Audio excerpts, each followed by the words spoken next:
ಪ್ರಿಯ ವೀಕ್ಷಕರೇ ಮತ್ತು ನನ್ನ ಹಿತೈಷಿಗಳೇ, ಇವತ್ತು ಇಲ್ಲಿ ರಮಣಾಶ್ರೀ ಲೇಔಟ್ ಪಕ್ಕ ಅಂದ್ರೆ SLN ಅಪಾರ್ಟ್ಮೆಂಟ್ ಎದುರಿಗೆ ನಮ್ ಜಮೀನಲ್ಲಿ ಇದ್ದೀನಿ. ಈ ಜಮೀನು ನೋಡಿ, ಈ ಜಮೀನು 22 ಕುಂಟೆ. ನಮ್ ತಂದೆಯವರು 1962ರಲ್ಲಿ 3000ಕ್ಕೆ ತಗೊಂಡಿದ್ದಂತ ಜಮೀನು. 22 ಕುಂಟೆ 26,000 ಅಡಿ ಬರ್ತದೆ. ಆಗ ನಾವು ಈ ಜಮೀನ ಭತ್ತ ಬೆಳೀತದಂತ ಜಾಗ. ಇಲ್ಲಿ ಈ ಮೇಲ್ಗಡೆ ಅಂದ್ರೆ ಈಗ ಡಾಲರ್ಸ್ ಕಾಲೋನಿ ಏನಾಗಿದೆ, JP Nagar 3rd phase dollars colony, ಅಲ್ಲಿ ಲಿಂಗಣ್ಣನ ಕೆರೆ ಅಂತಿತ್ತು. ಆ ಕೆರೆಯಿಂದ ನಾವು ನೀರ್ ಬಿಟ್ಕೊ ಬಂದು ಇಲ್ಲಿ ಭತ್ತ ಬೆಳೀತಾ ಇದ್ದಿದ್ದು. ಈಗ ರೆಂಕಾ ಅಪಾರ್ಟ್ಮೆಂಟ್ಸ್ ಮಧ್ಯದಲ್ಲಿ ಏನೊಂದು ರೋಡ್ ಇದೆ, ಅದು ದೊಡ್ಡ ಕಾಲುವೆ. ಅವತ್ತಿನ ಕಾಲದಲ್ಲಿ ನಮ್ಗ್ ಬುದ್ಧಿ ಬಂದಾಗ ನಾವೆಲ್ಲ ಕೆರೆವರೆಗೂ ಹೋಗಿದ್ದೇವೆ, ನೀರನ್ನ ಬಿಟ್ಕೊ ಬಂದಿದ್ದೇವೆ. ಈಗ ಅದು ರೋಡ್ ಏನಿದೆ 33 ಅಡಿ ಕಾಲುವೆ.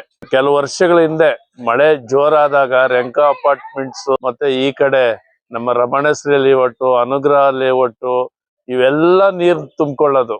ಈಗ ಆ ಕಾಲುವೆನ ಈ ಹಳೆ ಕಾಲದಲ್ಲಿ ಏನು ಕೆರೆಯಿಂದ ನೀರ್ ಬರ್ತಾ ಇತ್ತಲ್ಲ, ನೀರು ಕೆರೆ ಕೋಡಿ ಬಿದ್ರೆ ಈ ಲಿಂಗಣ್ಣ ಕೆರೆಯಿಂದ ಆ ನೀರ್ ಬರೋದು. 33 ಅಡಿ ಕಾಲುವೆ ಅದು. ಈಗ ಆ ಕಾಲುವೆನ ಮುಚ್ಕೋಬಿಟ್ಟಿದ್ರು. ಆಮೇಲೆ ಪ್ರತಿ ಮಳೆಗಾಲದಲ್ಲೂ ಈ ರಮಣಾಶ್ರೀ ಲೇಔಟ್, ಅನುಗ್ರಹ ಲೇಔಟ್ ಈ ಕಡೆ ಎಲ್ಲ ಮಳೆ ನೀರ್ ಮನೆಗಳಿಗೆಲ್ಲ ನುಗ್ಬಿಡೋದು. ಈಗ ದೊಡ್ಡದಾಗಿ ಆ ಮೊದ್ಲೇನು ಆ ಕೆರೆ ಕೋಡಿ ನೀರ್ ಬರೋದಲ್ಲ, ಆ ನೀರಿಗೆ ಅನುಗುಣವಾಗಿ ದೊಡ್ಡದಾಗಿ ಒಂದು ಕಾಲುವೆ ಮಾಡಿ ಅದ್ರ ಮೇಲೆ ರೋಡ್ ಇದೆ. ಈಗ ನಾವೇನು ಬನ್ನೇರುಘಟ್ಟ ರೋಡ್ ಇಂದ ರೆಂಕಾ ಅಪಾರ್ಟ್ಮೆಂಟ್ಸ್ ಕಡೆ ಕ್ರಾಸ್ ಆಗ್ತೀವಿ, ಆ ರೋಡ್ ಸುಮಾರು 30, ಈಗ ಸುಮಾರು ಒಂದು 40-50 ಅಡಿ ಇದೆ. ಆ ಸೆಂಟ್ರಲ್ಲಿ 33 ಅಡಿ ಕಾಲುವೆ ಇದೆ. ಅರ್ಧ ಬೆಂಗಳೂರು ನೀರೇ ಬರ್ತದೆ ಅಲ್ಲಿ ಬಂದು ಮಡಿವಾಳದ ಕೆರೆಗೆ ಸೇರ್ತದೆ. ಆದ್ರಿಂದ ಈಗ ನಾವು ಈ ಜಮೀನು ಮಾರಿಲ್ಲ, ಹಂಗೆ ಉಳಿಸ್ಕೊಂಡಿದ್ದೇವೆ. 26,000 ಅಡಿ ಇದೆ. ತೋರ್ಸ ಈ ಜಮೀನ್ ನೋಡಿ. ಪಕ್ಕದಲ್ಲಿ ದೊಡ್ಡ ಬಿಲ್ಡಿಂಗ್ ಇದೆ, ಪಕ್ಕದಲ್ಲಿ ದೊಡ್ಡ, ಈ ಕಡೆ ರಮಣಾಶ್ರೀ ಲೇಔಟ್ ಇದೆ, ಈ ಕಡೆ ನೋಡಿ ಈಗ ನಿರ್ಮಾಣ ಹಂತದಲ್ಲಿದೆ ನೋಡಿ. ಇದು ಸುಮಾರು 24 ಫ್ಲೋರ್ ಹೋಗ್ತದೆ. ಮತ್ತೆ ನೋಡಿ ಈ ಕಡೆ ಬಿಲ್ಡಿಂಗ್ ಕಾಣ್ತದೆ ನೋಡಿ, ರಮಣಶ್ರೀ ಲೇಔಟ್, ಇದು SLN ಅಪಾರ್ಟ್ಮೆಂಟ್. ಮತ್ತೆ ಈ ಕಡೆ ನೋಡಿ, ಈಗ ಇಲ್ಲೊಂದು, ಈಗ ನೋಡಿ ಇದು ನೋಡಿ ಕ್ರೈನ್ ನಿಂತಿದೆಯಲ್ಲ, ಈ ಕ್ರೈನ್ ನಿಂತಿದೆಯಲ್ಲ, ಇದು ಆಂಜನೇಯ ಸ್ವಾಮಿ ದೇವಸ್ಥಾನ. ಬಹಳ ದೊಡ್ಡ ದೇವಸ್ಥಾನವನ್ನ ಕಟ್ತಾ ಇದ್ದಾರೆ. ಇದು ಆಂಜನೇಯ ಸ್ವಾಮಿ ದೇವಸ್ಥಾನ. ಇದ್ರ ಮಧ್ಯೆ ನಮ್ ಜಮೀನಲ್ಲಿ ಪಾಪ ಗುಲ್ಬರ್ಗ, ರಾಯಚೂರ್ ಕಡೆಯಿಂದ ಕೆಲ್ಸ ಹುಡ್ಕೊಂಡು ಬೆಂಗಳೂರಿಗೆ ಬಂದಿದ್ದಾರೆ. ಇವ್ರಿಗೆ ನೋಡ್ರಿ ಫ್ರೀ ಕೊಟ್ಟಿದ್ದೀನಿ. ನೋಡ್ರಿ ಈ ಶೆಡ್ಗಳು ನೋಡಿ, ಇಲ್ಲಿಂದ ನೋಡ್ರಿ ಈ ಶೆಡ್ಗಳು ಫ್ರೀ ಕೊಟ್ಟಿದ್ದೀನಿ. ನೋಡ್ರಿ ಈ ಕಡೆ ನೋಡ್ರಿ, ಇವೆಲ್ಲ ಫ್ರೀ ಕೊಟ್ಟಿದ್ದೀನಿ. ಈಗ ಅವ್ರವ್ರೆ ಕಟ್ಕೊಂಡಿದ್ದಾರೆ. ಇವ್ರ ಮೊದಲು ಕಸ್ಬು ಏನಿತ್ತಂದ್ರೆ, ಈಗ ಅದ್ರ ಬಗ್ಗೆ ನಮ್ಮ ಸಾಬಣ್ಣವ್ರು ಹೇಳ್ತಾರೆ. ಈಗ ಮೊದ್ಲು ನೀವ್ ಏನ್ ಕೆಲಸ ಮಾಡ್ತಾ ಇದ್ರಿ ಅಲ್ಲಿ ನಿಮ್ಮೂರಲ್ಲಿ? ಜಮೀನ್ ಕೆಲಸ ಮಾಡ್ತಿದ್ದೆ ಸರ್.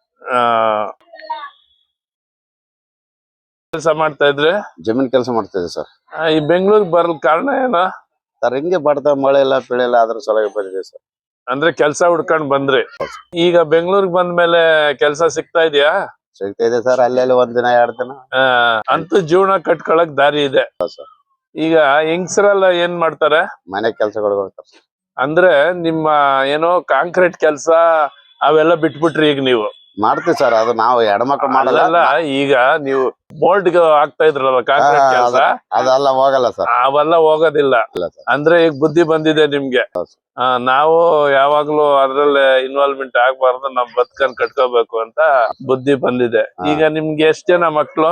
3 ಜನ ಸರ್. ಇಲ್ಲಿ ನಿಂತಿದ್ದಾನಲ್ಲ ಈ ಹುಡುಗ, ಈ ಕಡೆ ಬರಾಕ. ಈ ಹುಡುಗನ್ಗೆ ಎಷ್ಟು ವಯಸ್ಸು ಸರ್? 12 ಇದೆ ಸರ್. ಏನ್ ಹ್ಯಾಂಡಿಕ್ಯಾಪ್ಟ್ ಇದ್ದಂಗ ಅವ್ರೆ? ಹೌದು ಸರ್, ಹ್ಯಾಂಡಿಕ್ಯಾಪ್. ಏನ್ ಪ್ರಾಬ್ಲಮ್? ಅದೇ ಸರ್, ಫಿಟ್ಸ್ ಬರ್ತದೆ. ಈಗ ಮನೇಲೇ ಇರ್ಬೇಕು? ಮನೇಲೇ ಇರ್ಬೇಕು ಸರ್. ನೀವ್ ಮಾತಾಡೋದಲ್ಲ ಗೊತ್ತಾಗ್ತದ?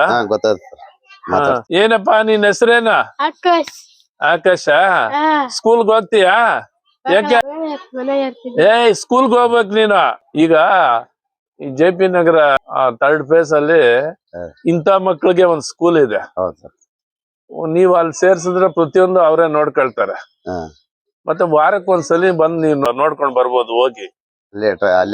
ಕಾಸ್ ಗೀಸ್ ಏನು ತಗೊಳ್ಳೋದಿಲ್ಲ.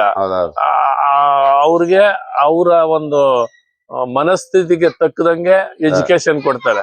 ಸರಿ ಸರ್ ಮಾಡೋಣ. ಮತ್ತೆ ತನ್ನ ಕಾಲ ಮೇಲೆ ತಾನೇ ನಿಂತ್ಕೊಳ್ಳೋ ರೀತಿ ಹಾ. ಅವರು ಎಲ್ಲಾ ರೀತಿ ಅವನ್ನ ದೈಹಿಕವಾಗಿ, ಮಾನಸಿಕವಾಗಿ, ಹೌದು ಸರ್. ಶೈಕ್ಷಣಿಕವಾಗಿ ಆ ಮೈಂಡ್ ನ ಡೆವಲಪ್ಮೆಂಟ್ ಆಗೋ ರೀತಿ ಮಾಡ್ತಾರೆ. ಸರಿ ಸುಮ್ನೆ ಮನೇಲಿ ಇಟ್ಕೊಂಡು ಅವನ ಲೈಫ್ ನ ಹಾಳು ಮಾಡ್ಬೇಡಿ, ಸರಿ ಸರ್ ಕರ್ಕೊಂಡೋಗಿ ಸೇರ್ಸ್ರಿ. ಆಯ್ತು. ಇನ್ನೊಂದ್ ಮಗ ಸ್ಕೂಲ್ ಗೊತ್ತ ಸರ್ ಗೌರ್ಮೆಂಟ್. ಕರಿ ಅಣ್ಣಮ್ಮ ಬಾಯಲ್ಲ ಬಾ ಉಣಕೈತೇನು. ಈಗ ಇವನು ಎಷ್ಟನೇ ಕ್ಲಾಸ್ ಇವನ್ನ ಸ್ಕೂಲ್ಗೆ ಸೇರ್ಸ್ಬೇಕು ಅಂತ ಹೆಂಗ್ ಮನ್ಸ್ ಬಂತು ನಿನ್ಗೆ? ಯಾಕಂದ್ರೆ ನೀವ್ ಅಲ್ಲೆಲ್ಲ ನಿಮ್ ಕೆಲ್ಸಗಳೆಲ್ಲ ಇನ್ವಾಲ್ವ್ಮೆಂಟ್ ಮಾಡ್ಕೊಳ್ತೀರಲ್ಲ. ಅವಾಗೆಲ್ಲ ದಡ್ರ ಇದ್ದಿದ್ದೆ ಸರ್, ಇವಾಗೆಲ್ಲ ಶಾಣ್ಯರ್ ಆಗ್ಬೇಕಲ್ಲ ಸರ್. ಶಾಣ್ಯರ್ ಅಂದ್ರೆ ನಾವ್ ದಡ್ರ ಆಗ್ಯಾವ ಮಕ್ಕಳು ದಡ್ರ ಮಾಡ್ಬಾರ್ದಂತ ಅಂದ್ರೆ ಬೆಂಗಳೂರು ನಗರ ವ್ಯಾಪ್ತಿಗೆ ಸೇರಿ ನೀವು ಹೋಗೋ ಕೆಲ್ಸಗಳ ಹತ್ರ ಎಲ್ಲ ಎಜುಕೇಶನ್ ಮಾಡಿರ್ತಕ್ಕಂತ ಮಕ್ಕಳನ್ನ ಅವ್ರ ಆಗೋ ಹೋಗೋಗಳ ಅವ್ರ ಸಂಪಾದನೆ ಎಲ್ಲ ನೋಡಿ ನಿಮ್ಗೂ ನಮ್ ಮಕ್ಕಳನ್ನ ಹಿಂಗ್ ಮಾಡ್ಬೇಕು ಅನ್ನೋ ಮನೋಭಾವ ಬಂದಿದೆ. ಹೌದೌದು ಸರ್. ಚೆನ್ನಾಗಿ ಓದಿಸ್ಬೋದಲ್ಲ ನೀನು? ಓದಿಸ್ತು ಸರ್. ನಾನು ಹೇಳ್ದಲ್ಲ ಹೋದ ವರ್ಷನೇ. ಅಲ್ಲಪ್ಪ, ನನಗೆ ಅಡ್ಮಿಷನ್ ಅವೆಲ್ಲ ಏನು ಕೊಡ್ಬೇಡ, ಬರೀ ಫೀಸ್ ಕಟ್ಕೊಂಡು ಅವನ್ನ ನಮ್ ಸ್ಕೂಲ್ ಸೇರ್ಸು, ನಾನು ಒಳ್ಳೆ ಇಂಗ್ಲಿಷ್ ಮೀಡಿಯಂ ಅಲ್ಲಿ ಎಜುಕೇಶನ್ ಕೊಡ್ತೀನಿ ಅಂತ ಹೇಳ್ದನಲ್ಲ. ಬರೋ ವರ್ಷ ಸೇರಿಸ್ತ. ಈಗ ಏನು ಕೇಳ್ತಾ ಇದೀನಿ ಅಂದ್ರೆ ನಿಮ್ಗೆ ಮುಗೀತು. ನಿಮ್ ಮಕ್ಕಳನ್ನ ನಿಮ್ಮ ಅಂತ ತರಬೇಡ್ರಿ. ಅವ್ರು ಸಮಾಜದಲ್ಲಿ ಗುರ್ಸ್ಕೊಳ್ಳಂತ ಒಂದು ವ್ಯಕ್ತಿಗಳಾಗಿ ಬೆಳೆಯೋದಕ್ಕೆ ದಾರಿ ಮಾಡ್ಕೊಡ್ರಿ.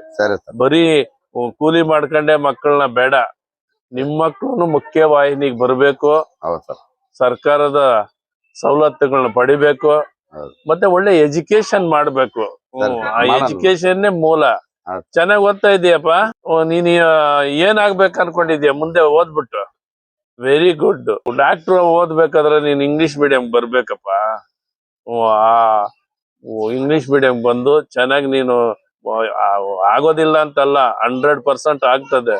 ಬಟ್ ನಿನ್ ನಾಲೆಡ್ಜ್ ಇಂಪ್ರೂವ್ ಮಾಡ್ಕೋಬೇಕು. ಏನಪ್ಪಾ, ಹಿಂದಿನ ಕಾಲದಲ್ಲಿತ್ತು ಕನ್ನಡ ಮೀಡಿಯಂ ಓದಿನು ತಮ್ಮ ಬದುಕನ್ನ ಕಟ್ಕೊಂಡ್ರು. ಈಗ ನೀನ್ ಡಾಕ್ಟರ್ ಮಾಡ್ಬೇಕಂತಿದೀಯ, ಅದರಿಂದ ನೀನು ಇಂಗ್ಲಿಷ್ ಮೀಡಿಯಂ ಸೇರ್ಕೋಬೇಕು. ನಿಮ್ ತಂದೆಯವ್ರಿಗೆ ಹೇಳಿದ್ದೀನಿ ನಾನು, ಅಡ್ಮಿಷನ್ ಅವೆಲ್ಲ ಏನು ಬೇಡ ನನ್ಗೆ, ಬರೀ ಫೀಸ್ ಕಟ್ಕೊಂಡು ಹೋಗ್ರಿ, ನಾನು ಒಳ್ಳೆ ನಿನ್ಗೆ ಎಜುಕೇಶನ್ ಕೊಡ್ತೀನಿ.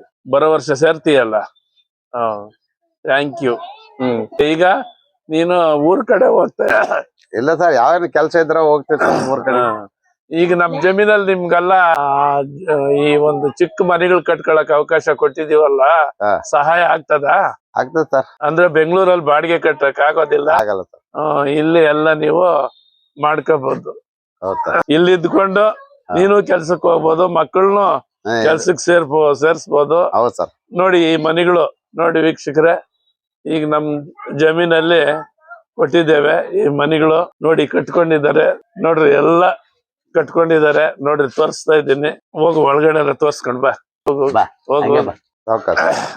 ಇದೇ ರೀತಿ ನೋಡ್ರಿ ಬದುಕನ್ನ ಕಟ್ಕೊಳಕ್ಕೆ ಲೈಟ್ ಇಲ್ಲ ಇರ್ಲಿ. ನೋಡ್ರಿ ಒಲೆ ಹಚ್ಚಿದ್ದಾರೆ, ನೋಡ್ರಿ ಒಲೆ ಹಚ್ಚಿ ಅಡಿಗೆ ಮಾಡ್ತೀನಿ. ನೋಡ್ರಿ ಇಲ್ಲಿ ಅಂದ್ರೆ ಕೆಲ್ಸಕ್ ಹೋಗ್ತಾರಲ್ಲ, ಅಲ್ಲಿ ಸೌದೆಗಳು ಅವೆಲ್ಲ ಕೊಡ್ತಾರೆ, ತಗೊಬಂದ್ ಇಟ್ಕೊಳ್ತಾರೆ. ಇಟ್ಕೊಂಡು ನೋಡ್ರಿ ಇದು ಒಲೆ ಅಂದ್ರೆ ಸೌದೆಲ್ಲೇ ಮಾಡೋದ್ ನೀವು ಅನ್ನ ಎಲ್ಲ. ಗ್ಯಾಸ್ ಪ್ರಾಬ್ಲಮ್ ಏನು ಇಲ್ಲ ಸರ್. ನೋಡಿ ಒಳಗಡೆ ಒಂದ್ ಚಿಕ್ಕ ರೂಮ್ ಮಾಡ್ಕೊಂಡಿದ್ದಾರೆ, ನೋಡ್ಕೊಂಡ್ ಹೋಗಿ ತೋರ್ಸ್ಕೊಂಡು ನೋಡ್ರಿ. ಒಳಗಡೆ ಒಂದ್ ಚಿಕ್ಕ ರೂಮ್ ಹಾಕೊಂಡಿದ್ದಾರೆ. ಈ ಫೋಟೋ ಐಡಿ ನಾಗಪ್ಪ ತೋರ್ಸು, ನೀನ್ ಹೇಳ್ಕೊಂಡು ತೋರ್ಸು. ಈ ಕಡೆ ಬಾ, ಇದು ಕಾಣುತ್ತಲ್ಲ ಆ ಫೋಟೋ ಐಡಿ, ಆ ಫೋಟೋ ಫ್ರೇಮ್ ಅಲ್ಲಿ ಐಡಿ. ಈ ಕಡೆ ಬಾ, ಫೋಟೋ ಐಡಿ ಹಿಡ್ದಾರ ಸರ್. ಆ ಫೋಟೋ ಆತ ಮಾಡ್ಕೊಟ್ಟಿದ್ದ ಯಾರು ಸರ್? ಅದೇ ಇಲ್ಲಿ ಬರ್ತಾನಲ್ಲ? ಇಲ್ಲ ಸರ್, ಇದು ನಾವು ಊರಲ್ಲಿ ಹೇಳಿದ್ವಲ್ಲ, ಒಂದೊಂದು ಫೋಟೋ ಹಂಗೆ ಅಂಟಿಸ್ಬಿಟ್ಟು ಇದು ಮಾಡಿದ್ವಿ. ನೀಟಾಗಿ ಮಾಡೋದು, ನೀಟಾಗಿ ನೀಟಾಗಿ ನೋಡಿ. ಇದು ಸಾಮಾನು ಅಡಿಗೆ ಮನೆದು. ಗ್ಯಾಸ್ ಇಟ್ಕೊಂಡಿದ್ದೀರಾ? ಇಟ್ಕೊಂಡು ಸರ್, ಎಮರ್ಜೆನ್ಸಿ ಸರ್. ಯಾವಾಗ ಈ ಗ್ಯಾಸ್ ಯಾವಾಗ ಎಮರ್ಜೆನ್ಸಿ ಅಂದ್ರೆ ಮಳೆಗಾಲದಲ್ಲಿ ಸೌದೆ ತೋರ್ಸೋದು ಗ್ಯಾಸ್ ಸರ್. ಇದು ಯಾವಾಗ ಯೂಸ್ ಮಾಡ್ತೀರಾ? ಅದೇ ಯಾವಾಗ ಎಮರ್ಜೆನ್ಸಿ ಸರ್, ಮಳೆ ಬೆಳೆ ಸೌದೆ ಹತ್ತಲ್ಲ ಅಂದ್ರೆ ಇದ್ರ ಮೇಲೆ ಅಡಿಗೆ ಮಾಡ್ಕೊತೀವಿ. ಅಡಿಗೆ ಮಾಡ್ಕೊಳ್ಳೋದು. ಇದು ಫಿಲ್ಟರ್ ನೀರು? ಹೌದು ಸರ್. ಇದು ಫಿಲ್ಟರ್ ನೀರ್ ಇಟ್ಕೊಂಡಿದ್ದೀರಾ? ಹೌದು ಸರ್. ಇದು ಸೋಲಾರ್ ಲೈಟಾ? ಹೌದು ಸರ್. Solar light. ಇದು ಸಾಮಾನುಗಳ ಇಟ್ಕೊಂಡಿದ್ದೀರಾ? ಹೌದೌದು ಸರ್. ಇದು ಸಾಮಾನು. ಇದು ಅಕ್ಕಿ ಊರಿಂದ ತಂದಿರೋದಾ? ಇಲ್ಲ ಸರ್, ಇಲ್ಲೇ ತಗೊಂಡಿ ಸರ್. ದೇವ್ರ ಫೋಟೋ ಪೂಜೆ. ಮತ್ತೆ ಇದು ನಿಮ್ಮ ಮನೆ ಮನೆದು ಮನೆ ಕುಟುಂಬ. ಮನೆ ಕುಟುಂಬದ ಫೋಟೋಗಳಿದು. ತುಂಬಾ ಚೆನ್ನಾಗಿ ಅಚ್ಚುಕಟ್ಟಾಗಿ ಮಾಡಿದೀರಾ. ಮನೆ ಸಾಮಾನುಗಳು, ದಿನಸುಗಳು. ಇದೇನಿದು ಡ್ರಮ್ ನೀರು? ಡ್ರಮ್ ಸರ್, ನೀರು. ಇದೆಂತ ಬಟ್ಟೆ ಸರ್. ಒಂದು ನೋಡ್ರಿ ಡ್ರಮ್ ಇದೆ. ನೀರ್ ಯಾವ ರೀತಿ ವ್ಯವಸ್ಥೆ ಮಾಡ್ಕೊಳ್ತೀರಾ ಇಲ್ಲಿ?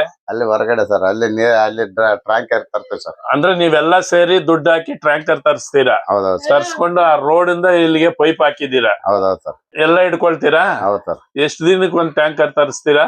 ಅಂದ್ರೆ ವಾರದಾಗ 2-3 ಗಾಡಿ ಬೇಕು ಸರ್. ವಾರದಾಗ 3 ಗಾಡಿ.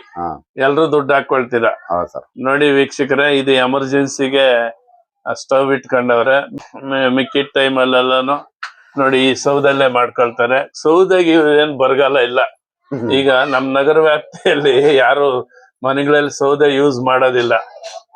ಏನು ಮನೆಗಳ ಹತ್ರ ನೋಡ್ರಿ, ಈ ಮನೆಗಳ ಹತ್ರ ಏನೋ ಈ ವಾರ್ಡ್ರೋಬ್ಗಳು ಅವೆಲ್ಲ ಮಾಡ್ತಾರಲ್ಲ, ಪೀಸ್ಗಳೆಲ್ಲ ಸಿಗ್ತದೆ. ಮತ್ತೆ ಮರ ಗಿಡಗಳು ಕಡ್ದಿದ್ ಸೌದೆ ಎಲ್ಲ ಸಿಗ್ತದೆ. ಆ ಸೌದೆನ ಈಗ ನಮ್ ಜಮೀನಲ್ಲಿ ಲಾಟ್ ಮಾಡ್ಕೊಳ್ತಾರೆ. ಸೌದೆಲ್ಲ ಇವ್ರು ಊಟ ಎಲ್ಲ ಅಡ್ಗೆ ಎಲ್ಲ ಮಾಡ್ಕೊಳ್ಳೋದು. ಏನಾದ್ರೂ ಎಮರ್ಜೆನ್ಸಿ ಮಳೆ ಅದು ಬಂದಾಗ ಮಾತ್ರ ಗ್ಯಾಸ್ ಯೂಸ್ ಮಾಡೋದು. ಈ ಅಮ್ಮ ಸಾಬಣ್ಣವ್ರ ಮಿಸ್ಸಸ್ ಬಸವಲಿಂಗಪ್ಪನವ್ರ ಮಿಸ್ಸಸ್ ಇವ್ರು. ಈಗ ನೀನ್ ಬೆಂಗಳೂರಿಗೆ ಬಂದ್ ಎಷ್ಟು ವರ್ಷ ಆಗಿದೆ ಸರ್? ಆಯ್ತು ಸರ್, ಒಂದು 10-12 ವರ್ಷ ಆಗಿದೆ ಸರ್. 12 ವರ್ಷ. 12 ವರ್ಷದಿಂದ ಬೆಂಗಳೂರಲ್ಲಿ ಕೆಲಸ ಮಾಡ್ಕೊಂಡು ಸೈಟ್ ಎಲ್ಲ ತೆಗ್ದಿದೀಯ. ಎಷ್ಟಕ್ ತಗೊಂಡೆ ಸೈಟ್? 5 ಲಕ್ಷ ಸರ್. ಅಂದ್ರೆ ಇಲ್ಲಿ ದುಡಿಮೆ ಮಾಡಿ ಅಲ್ಲಿ ಸೈಟ್ ಎಲ್ಲ ತಗೊಂಡಿದ್ಯಾ? ನಿಮ್ ಕಡೆಯವ್ರಿಗೆಲ್ಲ ಏನ್ ಹೇಳ್ತೀಯ? ಏನಿಲ್ಲ ಸರ್, ದುಡ್ದಕ್ಕೆ ಸೈಟ್ ತಗೊಂಡು ಅಂತ ಹೇಳ. ಅಲ್ಲಪ್ಪ, ಅಲ್ಲಿ ಊರಲ್ಲಿ ತಿರ್ಗಾ ಬದ್ಲು ಹೇಳು. ಊರಲ್ಲಿ ತಿರ್ಗಾ ಬದಲು ದುಡ್ದ ಕೇಸಿ ಇದು ಮಾಡ್ತಾ ಇದೆ ಸರ್. ಪ್ರಿಯ ವೀಕ್ಷಕರೇ, ಊರಲ್ಲಿ ಸರಿಯಾಗಿ ಮಳೆಗಾಲ ಏನಿಲ್ಲ, ಜಮೀನು ಸರಿಯಾಗಿ ಬೆಳೆಸ್ತಾ ಇಲ್ಲ. ಊರಲ್ಲೇ ಮಳೆ ಇಲ್ಲ, ಬೆಳೆ ಇಲ್ಲ. ಹೌದು ಸರ್. ಸಾಲ ಮಾಡಿ ಬೆಳೆಗಳು ಹಾಕಿದ್ರು ಏನು ತೀರ್ಸಕ್ ಆಗ್ತಿಲ್ಲ. ಅನಾವೃಷ್ಟಿ ಆಗ್ತದೆ, ಇಲ್ಲ ಅತಿವೃಷ್ಟಿ ಆಗಿ ಮಳೆ ಬಂದು ಹೋಗ್ತದೆ. ಈಗೇನಿಲ್ಲ, ದಿನ ಸಂಪಾದನೆ. ಹೌದು ಸರ್. ಕೆಲಸ ಮಾಡಿದ್ರೆ ದುಡ್ಡು ಅಂದ್ರೆ ಬಂಡವಾಳ ಇಲ್ದಿರಾ ಸಂಪಾದನೆ ಮಾಡ್ಕೊಂಡು ಬದುಕನ್ನ ಸಂತೋಷವಾಗಿ ಕಟ್ಕೊಂಡಿದ್ದೀರಾ. ಮತ್ತೆ ಮಕ್ಕಳನ್ನು ಓದಿಸ್ತಾ ಇದ್ದೀರಾ. ಈಗ ಮತ್ತೊಮ್ಮೆ ನಾನು ಹೇಳ್ತೀನಿ, ನೆಕ್ಸ್ಟ್ ನೋಡಿ ಅವನ ಆಸೆ ನೋಡ್ರಿ ಹೆಂಗಿದೆ. MBBS ಅಂದ್ರೆ ಡಾಕ್ಟರ್ ಆಗ್ಬೇಕು ಅಂತ ಆಸೆ ಇಟ್ಕೊಂಡವನ. ಡಾಕ್ಟರ್ ಆಗ್ಬೇಕಂದ್ರೆ ನೀನು ಒಳ್ಳೆ ನಾಲೆಡ್ಜ್ ಕೊಡಿಸ್ಬೇಕು. ಬರೋ ವರ್ಷ ನಮ್ ಸ್ಕೂಲ್ ಸೇರ್ಸು. ಅಡ್ಮಿಷನ್ ಏನು ಕಟ್ಬೇಡ, ಬರೀ ಏನೋ ಫೀಸ್ ಕಟ್ಕೊಂಡು ಹೋಗು. ಬುಕ್ಸ್ ಕೊಡ್ಸು, ಯೂನಿಫಾರ್ಮ್ ಕೊಡ್ಸು, ಫೀಸ್ ಕಟ್ಕೊಂಡು ಹೋಗು. SLC ವರ್ಗು ಅವನ್ನ ಒಳ್ಳೆ ಸ್ಟೂಡೆಂಟ್ ಆಗಿ ಒಳ್ಳೆ ಇಂಗ್ಲಿಷ್ ಮಾತಾಡ್ಬೇಕು. ನಿಮ್ಮೂರಲ್ಲೆಲ್ಲ ನೋಡ್ಬಿಟ್ಟು ಹಿಂಗ್ ಕಲ್ಸ್ಬಿಟ್ಟವ್ರ ಅನ್ಬೇಕು. ಆ ರೀತಿ ಬೆಳೆಸ್ತೀವಿ. ಈಗ ನಮ್ಮ ಸಾಬಣ್ಣ ಗೊತ್ತಲ್ಲ ನಿನ್ಗೆ? ಅದೇ ಗೊತ್ತು ಸರ್. ನೋಡ್ರಿ, ಆತ 25 ವರ್ಷ ಆಯ್ತು ನಮ್ಮ ಹತ್ರ ಬಂದು. ಈಗ ಚಿಕ್ಕಮ್ಮನಹಳ್ಳಿಯಲ್ಲಿ ನಮ್ ಸೈಟ್ ಅಲ್ಲಿ ಒಂದ್ ಚಿಕ್ಕದಾಗ ಮನೆ ಕಟ್ಕೊಟ್ಟಿದೀವಿ. ಅವ್ರ ಮಗ BSc ಅಗ್ರಿಕಲ್ಚರ್. ಅಂದ್ರೆ ವಿದ್ಯೆ ಬರೀ ವಿದ್ಯಾವಂತರ ಮಕ್ಕಳಲ್ಲ, ಯಾರ್ ಶ್ರಮ ಪಡ್ತಾರೆ, ಯಾರ್ ತಂದೆ ತಾಯಿ ಮುತುವರ್ಜಿ ತಗೊಂಡು ಮಕ್ಕಳಿಗೆ ಸಂಸ್ಕಾರ ಸಂಸ್ಕೃತಿ ಕೊಟ್ಟು ಕಲಿಸ್ತಾರೆ, ಅವ್ರ ಸತ್ತು. ಅಂದ್ರೆ ಈಗ ಇದ್ಲು ಮಾರ್ತೀವಿ, ಇದ್ಲು ಮಾರೋರ್ ಹತ್ರ ಹೋದ್ರೆ ಏನೋ ಆ ಕಲರ್ ಎಲ್ಲ ನಮ್ಗೆ ಮೆತ್ಕೊಳ್ತದೆ. ನಾವು ಇದ್ಲು ಮಾರೋರ್ ತರ ಆಗ್ಬಿಡ್ತೀವಿ. ಅದೇ ಗಂಧ ಮಾರೋರ್ ಹತ್ರ ಹೋದಾಗ ಆ ಸುವಾಸನೆ ನಮ್ಗೂ ಆ ಪೌಡರ್ ಎಲ್ಲ ಮೆತ್ಕೊಳ್ತದೆ, ನಮ್ಮೂ ಸುವಾಸನೆ ಬರ್ತದೆ. ಹಂಗೆ ಒಳ್ಳೆ ಎಜುಕೇಶನ್ ಕೊಡ್ಸ್ರಿ. ಅವನು ಏನ್ ಒಳ್ಳೇದಿದೆ, ಈಗ ಅವ್ನಿಗೆ ಒಳ್ಳೆ ನಾಲೆಡ್ಜ್ ಇದೆ. ಆಮೇಲೆ ಸರ್ಕಾರದಲ್ಲಿ ನಿಮ್ಗೆಲ್ಲ ಫ್ರೀ ಸೀಟ್ಗಳು ಸಿಗ್ತವೆ, 100 ಅವಕಾಶಗಳಿದಾವೆ. ಆ ಅವಕಾಶನ ಉಪಯೋಗಿಸ್ಕೊಂಡು ನೆಕ್ಸ್ಟ್ ಇಯರ್ ಸೇರ್ಸು. SLC ವರ್ಗು ಒಳ್ಳೆ ಎಜುಕೇಶನ್ ಕೊಡ್ತೇವೆ. ಆಮೇಲೆ ನಾನು ಒಳ್ಳೆ ಗೌರ್ಮೆಂಟ್ ಕಾಲೇಜ್ಗಳೇ ಇದಾವೆ. ನಿಮ್ ದುಡ್ಡು ಕಾಸು ಇಲ್ದಿರ ಡಾಕ್ಟರ್ ಆಗೋ ಲೆವೆಲ್ ವರ್ಗು ನಾನ್ ದಾರಿ ತೋರಿಸ್ತೀನಿ. ಅಂತೇಳಿ ಇವತ್ತಿನ ಈ ಸಂದರ್ಶನ ಕಾರ್ಯಕ್ರಮ ಮುಗಿಸ್ತಾ ಇದ್ದೀವಿ. Thank you. ನಮಸ್ಕಾರ ವೀಕ್ಷಕ.